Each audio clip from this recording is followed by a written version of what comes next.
Good morning class BSc part first organic chemistry paper second. इसके अंतर्गत हम ले रहे हैं रिएक्टिव इंटरमीडिएट। उसी को आज हम आगे बढ़ाते हैं। जो अपनी यूनिट फर्स्ट है उसी में आज आएगा कार्बीन। सबसे पहले हम लेंगे कार्बीन की डेफिनेशन।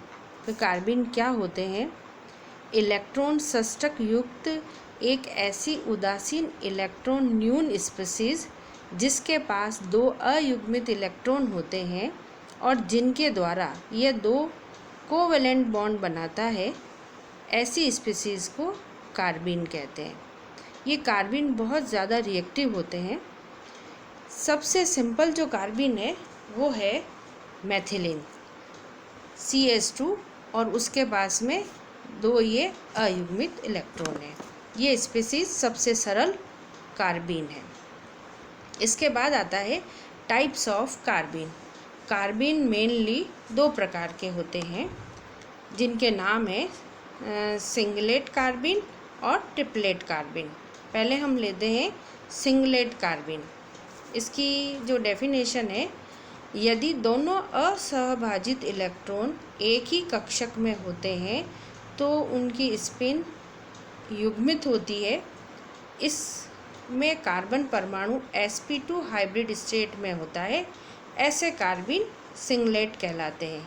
ये इसका हमने यहाँ पे स्ट्रक्चर बनाया है सिंगलेट कार्बीन का। दूसरी जो टाइप है कार्बीन की वो है ट्रिपलेट कार्बीन। यदि दोनों असहभाजित इलेक्ट्रॉन अलग अलग कक्षकों में हो तो कार्बीन मूलक को ट्रिपलेट कहते हैं। इसमें कार्बन sp हाइब्रिड स्टेट में होता है। जो सिंगलेट कार्बीन है उसमें कार्बन sp2 हाइब्रिड स्टेट में होता है और इसमें कार्बन sp हाइब्रिड में स्टेट में होता है। ट्रिपलेट कार्बीन सिंगलेट कार्बीन की अपेक्षा ज़्यादा स्थायी होता है। ये हमने यहाँ इसका ट्रिपलेट कार्बीन का स्ट्रक्चर बनाया है। ये थी टाइप्स ऑफ कार्बीन। इसके बाद आता है फॉर्मेशन ऑफ कार्बीन। इसकी जो सबसे ज़्यादा इम्पॉर्टेंट रिएक्शन है वो है क्लोरोफॉर्म का। अगर हम क्षारीय जल अपघटन करते हैं तो उससे कार्बीन फॉर्म होते हैं। ये यहाँ पर हमने क्लोरोफॉर्म लिया है और इसका हाइड्रोलिसिस करवाया है, तो ये यहाँ पर कार्बीन का फॉर्मेशन होता है। इसके बाद हम जो दूसरी रिएक्टिव इंटरमीडिएट स्पीसीज लेते हैं वो है नाइट्रीन। कार्बीन की ही तरह नाइट्रीन भी एक न्यूट्रल स्पीसीज है जिनमें एक नाइट्रोजन एटम के पास दो अयुग्मित इलेक्ट्रॉन सहित कुल 6 इलेक्ट्रॉन का सेक्सटेट होता है। कार्बीन की ही तरह इसके दोनों अयुग्मित इलेक्ट्रॉनों का चक्रण समानांतर अथवा विपरीत हो सकता है। जो सबसे सरलतम नाइट्रीन है वो ये वाली नाइट्रीन है NH और इसके पास में ये दो अयुग्मित इलेक्ट्रॉन पेयर है। ये भी दो प्रकार की होती है, जैसे कार्बीन है उसी तरीके से, एक सिंगलेट और दूसरी ट्रिपलेट। अब इसके बाद जो रिएक्टिव इंटरमीडिएट हम लेते हैं वो है एराइंस। एरोमेटिक यौगिक जिनमें त्रिआबंध होते हैं एराइंस कहलाते हैं। इसका एग्जाम्पल जो सबसे सिंपल है वो है बेंजाइन। बेंजाइन में एक बेंजीन वलय में एक कार्बन कार्बन ट्रिपल बॉन्ड होता है। ये हमने यहाँ पर बेंजाइन का स्ट्रक्चर बनाया है जिसमें एक कार्बन और दूसरे कार्बन के बीच में यहाँ पर ट्रिपल बॉन्ड है। बेंजाइन का त्रिबंध बहुत ही स्ट्रेन वाला होता है, तनाव युक्त होता है। ये बेंजाइन का यहाँ पर हमने स्ट्रक्चर दिया है कि बेंजाइन कैसे फॉर्म होती है और क्या इसका स्ट्रक्चर होता है।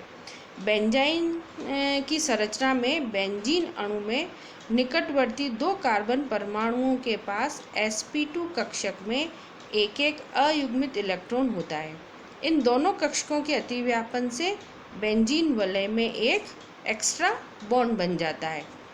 क्योंकि ये दोनों निकटवर्ती sp2 कक्षक उसी तल में है जिसमें बेंजीन वलय है, साथ ही ये पाई कक्षकों के परपेंडिकुलर होते हैं, इसलिए उनके साथ अतिव्यापन नहीं करते हैं और ये कोई भी एरोमेटिक सिस्टम को कहीं पे भी बाधा नहीं पहुंचाते हैं, इसलिए ये किसी अनुनाद में रेजोनेंस में पार्ट भी नहीं लेते हैं।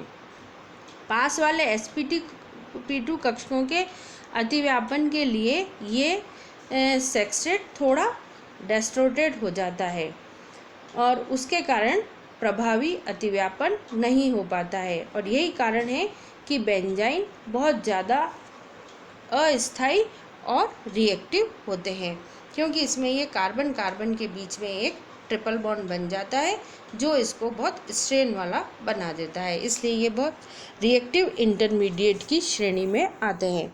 ये हमारे कुछ रिएक्टिव इंटरमीडिएट थे जिसको हमने यहाँ पर समझाया है। ये सारे रिएक्टिव इंटरमीडिएट जब हम मैकेनिज़्म लेते हैं उनके अंदर हमारे आगे काम में आते हैं। Thank you.